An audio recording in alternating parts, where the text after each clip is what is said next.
জ্যোতিষশাস্ত্র অনুসারে কালো কাক হলো শনি দেবতার বাহন, আর শনিবার হলো শনি ঠাকুরের দিন।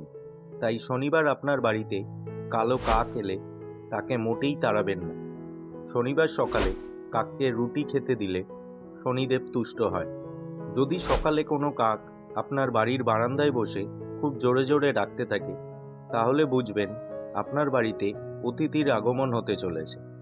আপনি যদি কোনো সফরে যাচ্ছেন, সেই সময় আচমকা কোনো জানালায় বসে কাক ডাকতে শুরু করে, তাহলে বুঝবেন আপনার সফর খুবই ভালো হতে চলেছে।